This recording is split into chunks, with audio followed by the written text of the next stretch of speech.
श्री कृष्ण कहते हैं, जो अधर्म के रास्ते पर नहीं चलता उसका विजय उसी के साथ होती है जो सत्य के रास्ते पर चलता है। संघर्ष भरी जिंदगी में कामयाब होने के लिए आपको धैर्य और समझदारी दोनों की जरूरत होती है।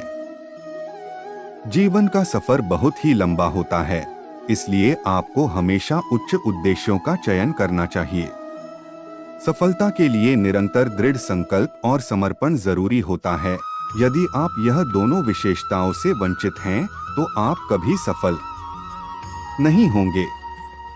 जीवन के मुश्किल पलों में आपको अपने लक्ष्य को याद रखना चाहिए, इससे आपको संघर्ष करने की शक्ति मिलेगी। अपने लक्ष्य के लिए संघर्ष करने के लिए आपको स्थिर होना होगा, इसलिए आपको धैर्य और सहनशीलता से संघर्ष करना होगा। संघर्ष के समय में निराश न हो, क्योंकि निराश होने से आपकी समस्याएं बढ़ सकती हैं। संघर्ष करते समय हमेशा सकारात्मक रहें, यह आपको सफलता के रास्ते में मदद करेगा। श्री कृष्ण हमें समझाते हैं कि हमें अपने कर्तव्यों का पालन करना चाहिए और उन्हें पूर्णतः निभाने के लिए संघर्ष करना चाहिए। सफलता के लिए आपको अपनी जिज्ञासा को बढ़ाना चाहिए और इसे निरंतर संवेदनशीलता के साथ जीना चाहिए।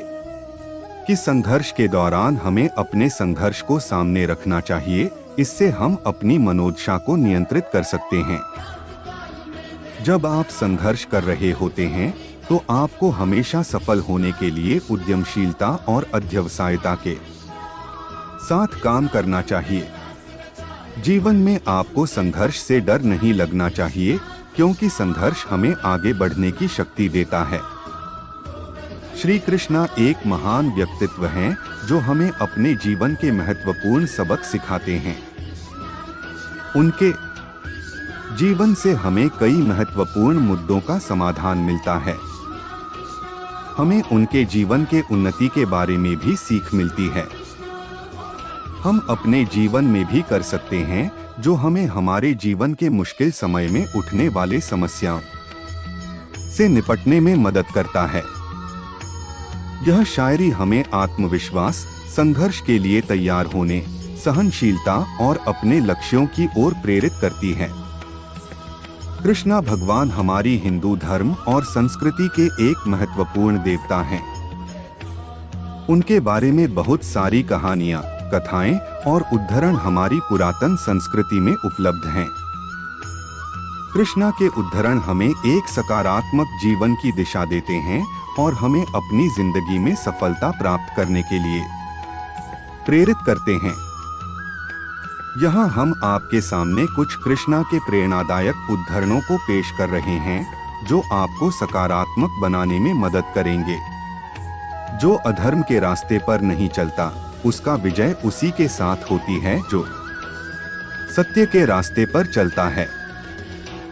संघर्ष भरी जिंदगी में कामयाब होने के लिए आपको धैर्य और समझदारी दोनों की जरूरत होती है। जीवन का सफर बहुत ही लंबा होता है, इसलिए आपको हमेशा उच्च उद्देश्यों का चयन करना चाहिए। सफलता के लिए निरंतर दृढ़ संकल्प और समर्पण जरूरी होता है। यदि आप यह दोनों विशेषताओं से वंचित हैं, तो आप कभी सफल नहीं होंगे।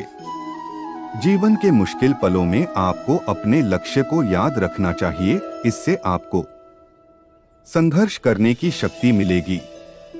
अपने लक्ष्य के लिए संघर्ष करने के लिए आपको स्थिर होना होगा, इसलिए आपको धैर्य और सहनशीलता से संघर्ष करना होगा। संघर्ष के समय में निराश न हो, क्योंकि निराश होने से आपकी समस्याएं बढ़ सकती हैं।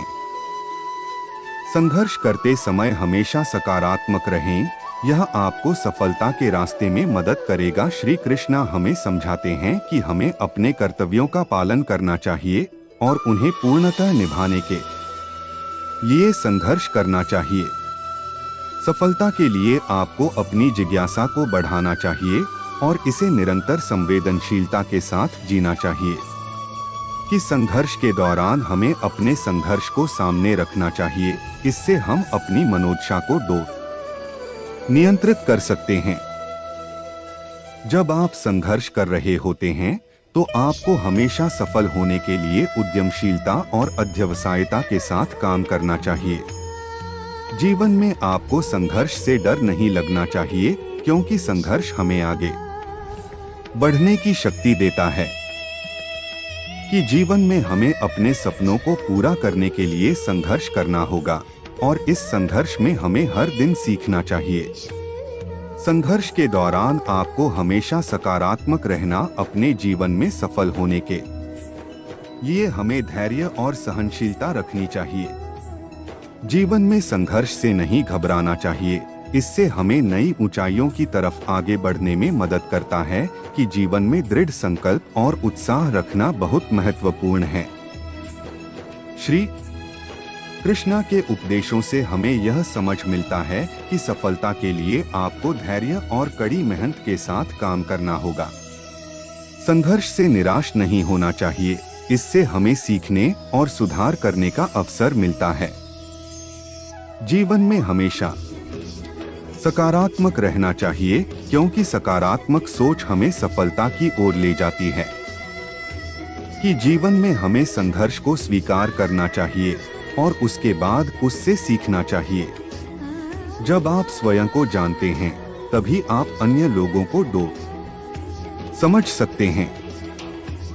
इस उदाहरण से हमें यह समझ मिलता है कि हमें स्वयं को जानना बहुत महत्वपूर्ण है, क्योंकि जब हम स्वयं को समझते हैं तो हम दूसरों को भी समझ सकते हैं।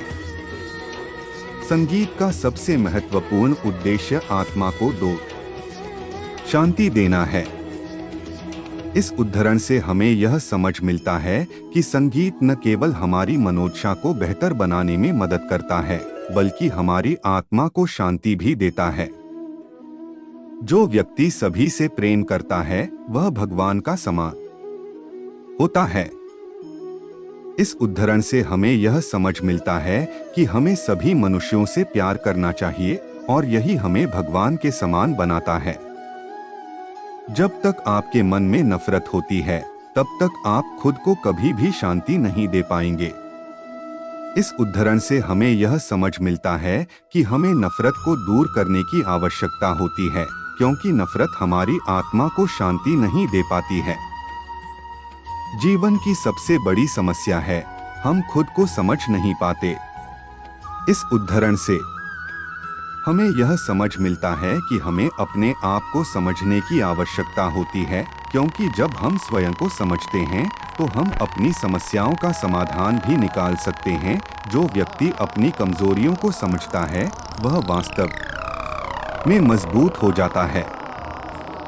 इस उदाहरण से हमें यह समझ मिलता है कि हमें अपनी कमजोरियों को समझने की आवश्यकता होती है, क्योंकि जब हम अपनी कमजोरियों को समझते हैं तो हम उन्हें अपने फायदे में बदल सकते हैं। अगर आप एक सफल व्यक्ति बनना चाहते हैं, तो अपने सपनों को पूरा करने के लिए कभी नहीं डरना चाहिए। इस उदाहरण से हमें यह समझ मिलता है कि हमें डरने की जगह अपने सपनों को पूरा करने की कोशिश करनी चाहिए, क्योंकि सफलता उन्हीं के कदमों में होती है जो डर को हरा देते हैं। भगवान श्री कृष्ण कहते हैं, तू मन छोटा ना किया कर, जहाँ तेरे अपने मुहर फेर लेंगे, वहाँ मैं तेरा साथ दूंगा। तू मन को साफ रखा कर, वहाँ हिसाब कमाई का नहीं, कर्मों का होगा। दोस्ती ने एक बात तो सिखा दी, रास्ते बदल जाने से रिश्ते नहीं बदला करते। नियत रखना साफ अपनी, जपना पहले राधे नाम, राधे बिन सब अधूरा, ना कोई बोले पहले श्याम। श्री कृष्ण कहते हैं, मैं हर मुश्किल में तुम्हारे साथ हूँ, मुझे ढूंढो नहीं बस पहचानो। दोस्ती की ताकत का अंदाजा इस बात से लगा लेना मेरे दोस्त, लाखों की सेना के आगे अर्जुन ने श्री कृष्ण को चुना था। समस्याओं का समाधान इस बात पर निर्भर करता है कि हमारा सलाहकार कौन है, क्योंकि दुर्योधन का सलाहकार शकुनी था और अर्जुन का सलाहकार श्री कृष्ण।